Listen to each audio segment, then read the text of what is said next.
Hello and welcome to the inaugural podcast of the Jag Bros. I'm your host, JT Raymond, along with my other two brothers here, Jack and Joey. Boys, how are we doing tonight? We're good. We're firing up. Episode number 1. It's a great time to be a Jags fan. It is a great time to be a Jags fan. Really excited for this season. Yeah, excited to do these podcasts with you guys and excited for the season as well. One of the visions that we have and one of the reasons why we wanted to do this podcast is because we've looked around out there and there's really not a whole lot of good podcasts to hear some good insight into Jaguars football. 1010XL does a great job from a radio perspective. There's some other written formats, but we wanted to add our voice and some of our analysis as we're excited to talk Jags. Boys, any other thoughts, Sad? It's going to be awesome. We are lifelong Jags fans, so we grew up in Jacksonville, Florida. We're kind of all over the map now, but we still cheer diehard Jags fans. So it's going to be great. Ready to reach the nation, get the Jags name a bigger fan base. Reach the world. London is Team Jaguars. So. And we're now in the Irish marketplace. I will say this. I was in Italy last week, and we saw 2 Jaguars fans, one in Sorrento, one in Rome. We are certainly worldwide. Let's go. Well, hey, we wanted to invite you guys into our Jags fandom as well. And so one of the things that I thought would be good to do at the top of the show, boys, is talk a little bit of some of your highest and lowest moments as Jags fans. Jack, you want to start us off? Yeah, unfortunately, there's been quite a few low moments as a Jags fan. So Joey and I are here in Dallas now, and we were at the Jaguars-Cowboys game back in 2018. It was a game in Dallas. We were one of the few people representing Jags there at the Dallas game. And unfortunately, we got blown out. We got shut out. I can't remember the exact. It was 40-something. 40-7. 40-7. So I guess we did score 1 touchdown, but that was definitely embarrassing to be there and to be one of the few representing the Jaguars. I know Joey left early. It was a painful moment. It was one of the only games I've left early. I had to leave in the third quarter. I was getting booed out the entire way. It was tough, but fortunately, we also have some high moments as Jag fans as well. One of the biggest moments I remember, this was back in 2007. So we hadn't won a playoff game since our great year in 99. And we finally made the playoffs again. And I remember us playing the Pittsburgh Steelers, coming down to the wire. It's one of those plays, even though 16 years ago, just remember it so well. It's a 4th and 2. David Garrard's our starting quarterback. Takes the ball, the defense is collapsing on top of him, and he runs left, picks up the yardage and more, and we pull out our first playoff victory in a long time. And then it also reminds me, 10 years later, 2017, just a great playoff run, being 1 quarter away from the Super Bowl. That was a very high moment, fun time. Jacksonville, just a great all-around team. Yeah, I remember my lowest moment was more recent as the Urban Meyer era, or the person that should not be named.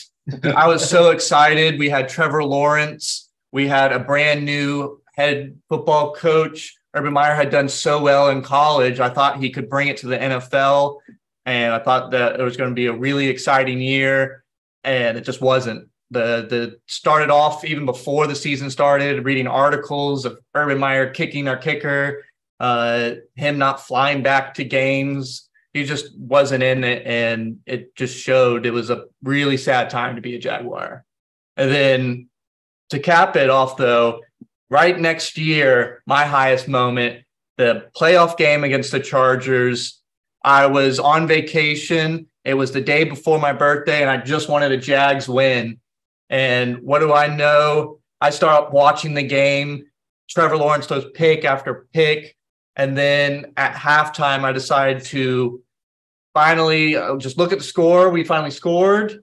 I started watching again. And it was like watching Remember the Titans or a montage of all those great football movies. We just kept scoring, and we held them so they couldn't score at all. To top it all off with Riley Patterson and the field goal, squeaking it in to win. It was just an incredible time. I celebrated with everyone in Mexico is where I was. There was a lot of fans there. It was an awesome, awesome time. It was epic. I won't forget that scene of just the Chargers defeated feeling.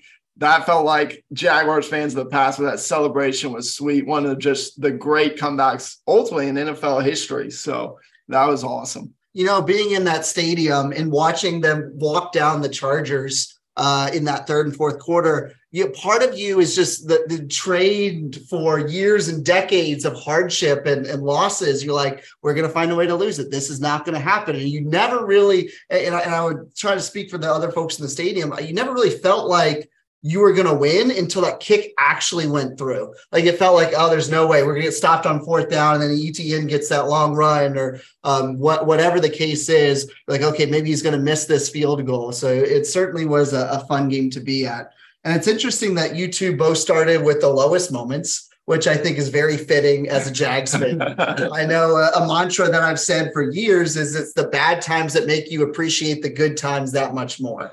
And I can say, having sat through a lot of horrible Jaguars games in the past, I can remember the coldest game on record sitting in back in the early 2000s. We were playing Washington. And as a kid, they ran out of hot chocolate there. It was so cold and we lost 14-17. It was in the 30s. It was like sleeting rain. It was brutal. I can remember getting blown out by the Eagles on either a Sunday night or Monday night game. There was a 41-3 loss to the Bears. The Bears weren't even a good team. I think one of the years with Gus Bradley, a lot to choose from. I'm actually going to choose my lowest moment as the Chargers, the first half of the Chargers game. Like, because here we are. We have finally gotten a good coach. We finally gotten the team. We're on a roll. Like Trevor Lawrence is putting things together. And then lo and behold, we are sitting there at halftime, getting absolutely curb stomped. And I'm like, what in the world is going on? Like, it's ridiculous. Like, I mean, Trevor's throwing more receptions to the other team than to our own Deontay Samuels. Exactly. So that's wide receiver. Yeah, for the first quarter and a half, it was ridiculous. And I mean, it's cold there too, which maybe that's something a Florida boy at heart, talking about how cold all these games were. And it's certainly, I'm just thinking about, man, this reminds me of every other horrible game I've sat in the stadium and watched. And then obviously the turnaround was oh so sweet and such a wonderful game. Well, it just reminds me too, especially as you were talking about, JT, just all the national hype and attention. Yeah. There's so many times that we've had the hype, the national game, the big game of the week, and then we just let it down. We just blow it. We come out so flat. And that's what it felt like. Oh, yeah, 100%. Yeah, no, it felt very, very much like that. And then as the oldest brother, I'll say the highest moment, though, is the 1999 season. I was born and kind of grew up watching the Jags when they first became a team. And that 99 season was so special. I mean, getting to and I think the epitome of it was the 62-7 win where we were able to send Dan Marino to retirement. Fred Taylor, Jimmy Smith, Keenan McCardell, Mark Brunell. I mean, the entire team played a near perfect game. You don't see a 62-7 blowout in the NFL period, much less in the playoffs, much less with a quarterback who is one of the all-time greats and an easy Hall of Famer. So that was a really, really special time. And so we wanted to invite you in and share a little bit of some of our highs and lows. I'm sure many of you guys have some similar ones and can certainly commiserate with us with some of these horrible losses through the years. Definitely. But it gets you fired up. Some of these highs, you're talking about just feeling that moment of the Jags always let it down. But Doug Peterson has done an absolute incredible job turning the culture around. It's one of the things that's given me fired up for the next season. See what he does in season 2, his next year. What is getting you fired up about the Jaguars? So I'm pumped up, especially for Trevor Lawrence, just to have a superstar quarterback.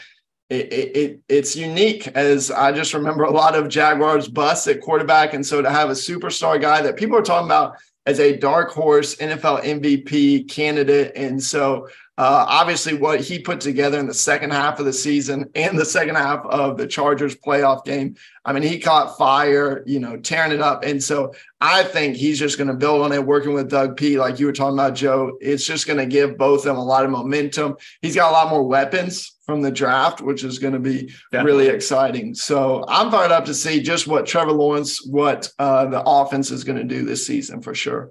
Yeah. Speaking about those weapons, I was reading PFF recently, and they came out with the top wide receiver duos, and he's got Calvin Ridley and Christian Kirk as ranked number 10 out of the top duos. Do you kind of agree with that, or where would you put Ridley and Kirk?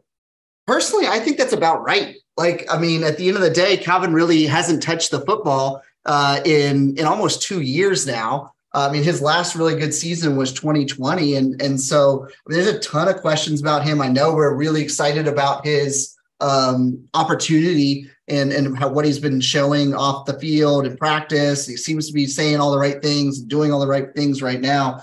But I mean, there's a ton of questions about how good he actually is. And so like, yeah, like Calvin Ridley, Christian Kirk, like Evan Ingram, like we certainly have a lot of weapons, but I wouldn't be putting it in the top 3 by any stretch of the matter. Like, would you guys disagree? I would actually disagree there. I mean, I definitely agree. Obviously, Ridley has got a lot to prove, but it's going to be super interesting, just the hype around him. JT, you haven't been on Twitter enough, getting on the Jags Twitter because people are fired up about Calvin Ridley. Maybe it's too much hype, but I'm definitely buying in. We did a poll actually on Twitter recently where we were like, hey, how many yards do you expect Ridley to get? And 87% said 1,000 or more in this season. And so Christian Kirk obviously coming off a career year. I mean, there's some studs at the top. Bengals, obviously with Jamar Chase and T. Higgins. Dolphins with Hill and Waddle. But I think there could be an argument, maybe not top 3, but certainly top 5, that I could see these guys finishing the season at. What about you, Joe? Yeah, I agree with you. Right at probably top 5 is where I have him. Believe what Devontae Devontae Adams ranked him as 4th or 5th wide receiver in right now. Give me a break. Yeah. Top 5, Calvin Ridley. Calvin Ridley has not proven anything except for one good season out of the last 5. Like, how could like, I mean, I would take Tyreek Hill, Jalen Waddle. I would take the 2 guys from the Bengals over him. I would take AJ Brown over him. I'd take CD. I mean, there's I could probably name 10 to 15 guys before I got to Calvin Ridley. But you got to remember who his quarterback was in Atlanta for sure. Now you're going to a top quarterback.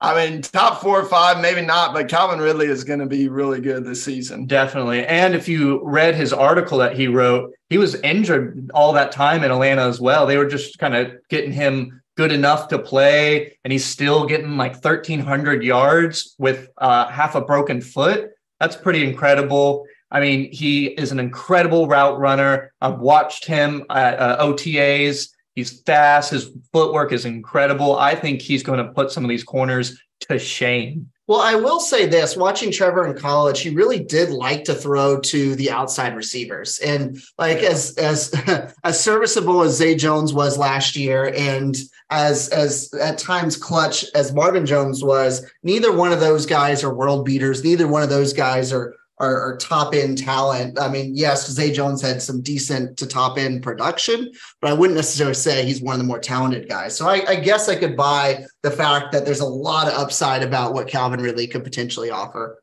For sure. And speaking of wide receivers and just what's going on in the league right now, obviously a lot of people are talking about DeAndre Hopkins. He's now available. Do you guys think, what are your thoughts? Should the Jags go get Hopkins? No, I don't think there's enough balls to go around right now with Calvin Ridley, Evan Ingram, Christian Kirk, ETN. There's just too many weapons to bring in a whole nother superstar like that. Trevor Lawrence just doesn't have enough plays and balls to go around. Yeah, I hear that argument, but man, it would be so awesome to have him on the team. Can you imagine having him on one side, having Calvin Ridley on the other side, having Ingram and Kirk in the middle, and then ETN coming out of the backfield? Like that all of a sudden vaunts you to, like, not even arguably, like certainly it seems like the number 1 or number 2 wide receiver core in the league. Oh, 100%. I think you can make an argument if we go get Hopkins, we'd be the number 1 offense in the league. I just think if it's all about how much he's going to want, and rumors are that he's going to want a big time contract, that he wants to go play for some of these other teams like the Bills. But I'm always of the opinion you can never have too many weapons. But he's probably going to be, realistically, I'm all for the hype, but realistically, he's probably going to be too expensive for us to go get. Yeah, but it would be epic. I think you're exactly right about expensive. You can't pay top 5 wide receiver money to both Christian Kirk and DeAndre Hopkins. But that's a real fear, though. If he ends up going to some other contender in the AFC, not only does that become addition by addition for them, but also addition by subtraction. The fact that they are now going to become better. I mean, you put Diggs and Hopkins on the same field for Josh Allen. Whew, that makes Buffalo a lot more of a challenge than how they look now. All right. Well, we want to jump in and talk about breakout players for this coming season. So who are you guys thinking is going to have a monster year? They're really going to break out that this time, next year, we're going to say, man, they had an awesome season. Joe, who are you thinking this year for a breakout player? The breakout players need to come from the defense. There's a lot of guys who are coming up on their second year, and there needs to be a lot of improvement. And I believe that person needs to be and will be Devin Lloyd. He started off the season really hot. He got a little bit turned around. I think maybe he also got a little tired coming right out of college. And then you're learning all this stuff. You don't really take a break your first year. And I think he maybe got worn out a little bit. He got a little rest on the bench and then start playing well again at the end of the year. I want to see that all the way through. No lulls. I want to see him be the best that he can be throughout the season. Well, I'm going to stay on the defense side of the ball with you, Joe. And I'm going to go with Josh Allen. So he, of course, had a great rookie year, but it's kind of cooled off the last couple of years. And it's a big year for him. I hope it's not just this, but it's a contract year. So I think we're going to see big things from him. I think we're going to see another double-digit sack year. Obviously, the pass rush is an area of need for the Jaguars, and so I'm counting on Josh Allen to step up. I think we're going to see a big year from him this season. If you don't see a big year from him, and let's say he gives you similar production from last year, do you keep him? I would say no. That's why I hope he gets a breakout. I really like his game, but there's going to be a lot of people, as we were kind of talking about earlier, that there's going to be a lot of people we got to pay. Obviously, Trevor's going to be up for contract extension. That's going to be a massive deal. Calvin Ridley will be a free agent. We got a lot of guys that I would take. If Josh Allen disappoints this season, there's a lot of guys I would certainly pay before I got to him. What's the number Josh Allen has to get to where you're like, yes, give him a contract versus no, let him walk? I think definitely at the bare minimum, double-digit sacks. Double-digit sacks. Get over 10. Yeah, I think he's got to get 10 or 11 for sure. Yeah, gotcha. What do you think, Joey? I think if he gets double-digit sacks, then get him and extend that contract. If it's 8 to 10, then you franchise tag him. Maybe you let him do it one more year. Let him show that he can still do it. And if it's below 8, then you let him walk.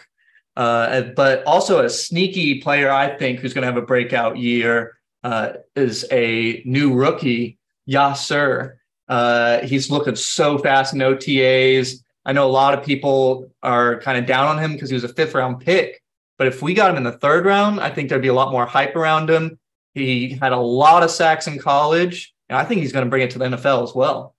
Oh, I agree 100%. I did some studying on him in the draft, and he is super impressive.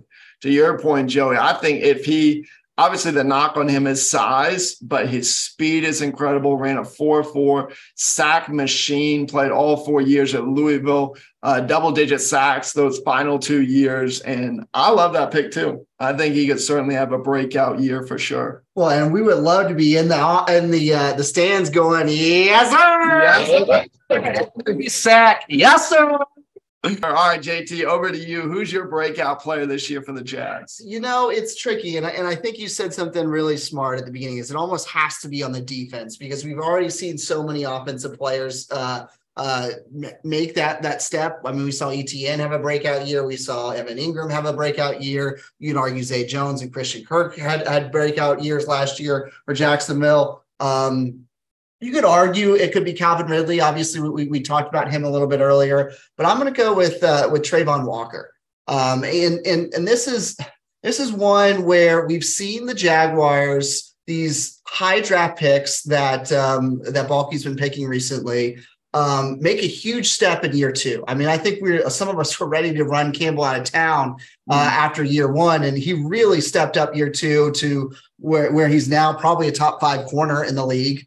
Cisco, obviously at safety, made a similar type of jump. Hopefully, Joey, you already talked about Devin Lloyd. He takes that jump, but I would love to see Trayvon Walker take that next step, because if that happens, now that all of a sudden makes your dependence on Josh Allen a whole lot less, especially if Yasser or some of these other guys step up. He's like, you know what, maybe we can let Josh Allen, even with 10 or 11 sacks, walk.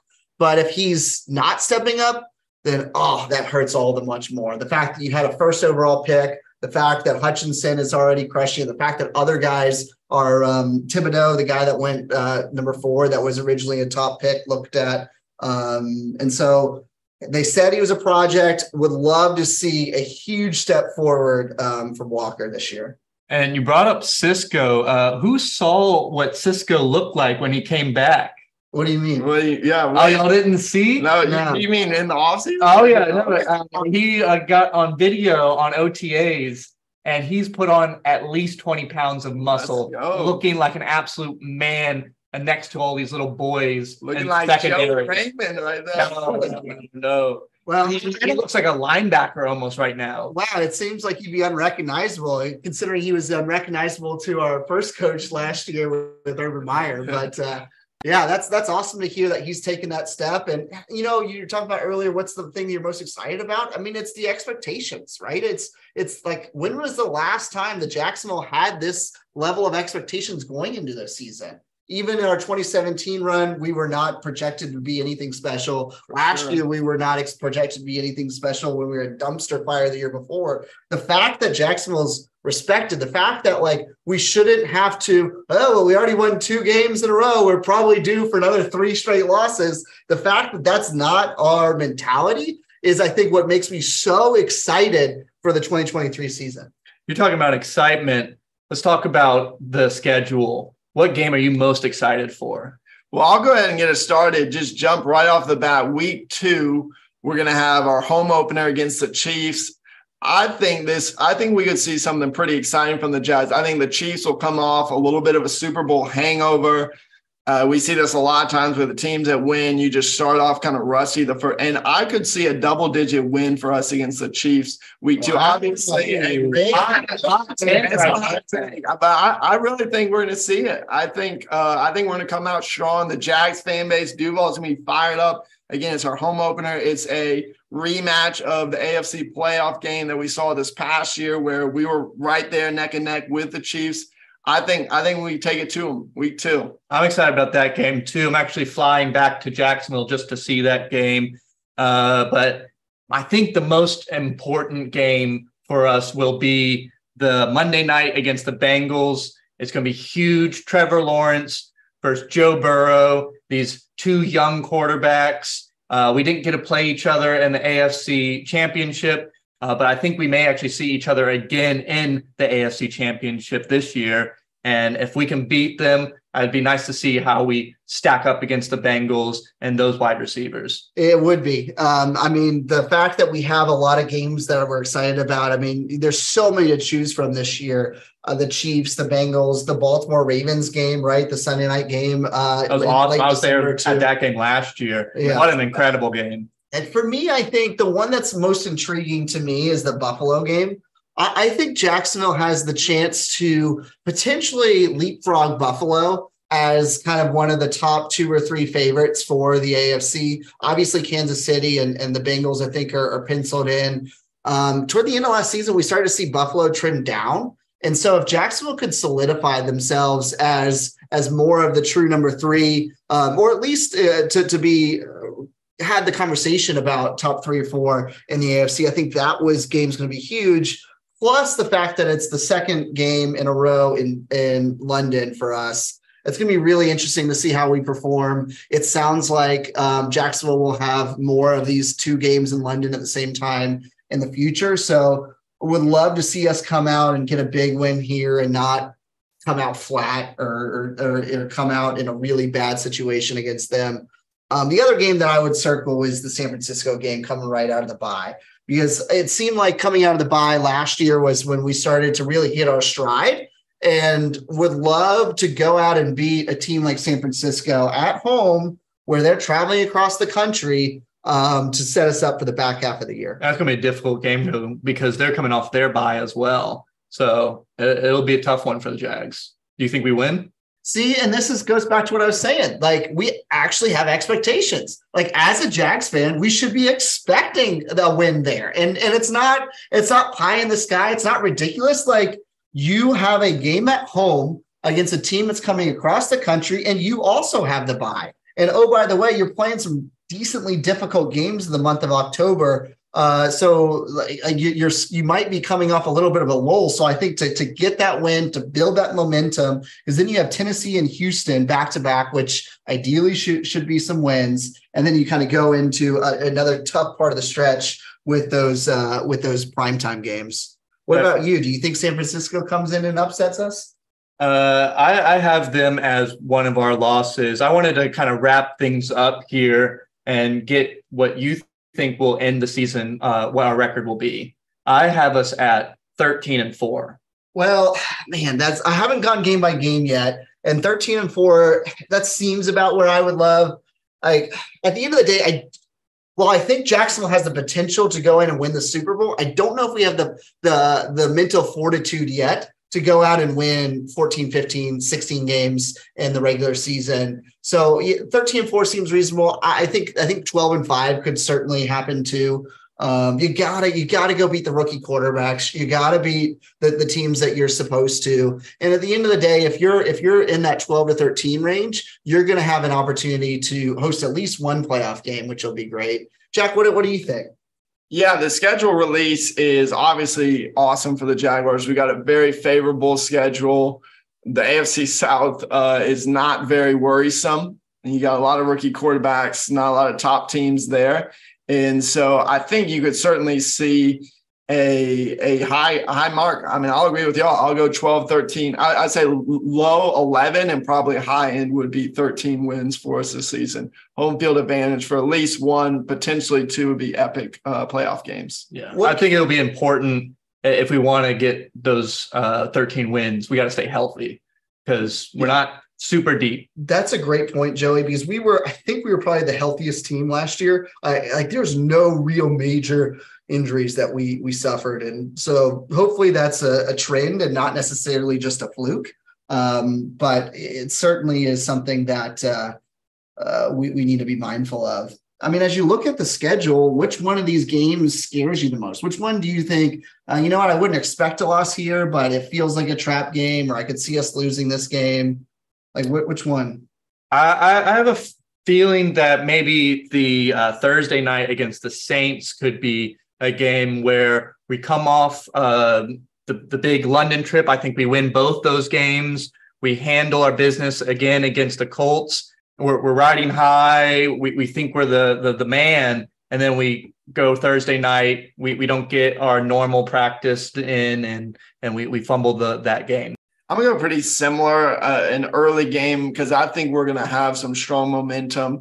I mean, I already told y'all my hot take that I think we're going to have a double-digit win over the Chiefs. So I view us going 3-0, taking out Indy, taking out Kansas City, Houston. We go to London, go play Atlanta, who I think could be an underrated team this year. Again, I could see us having a lot of confidence. It's always weird playing across the pond. I know London loves us, and so hopefully that fires up and gets us ready, but I'm pretty worried about that week 4 against Atlanta. Yeah, I like both of those picks for this category.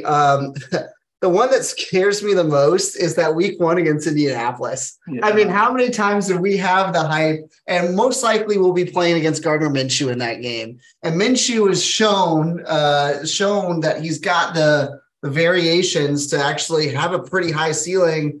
And I could see a situation where Jacksonville goes and loses 24-23 or something like that to Indianapolis.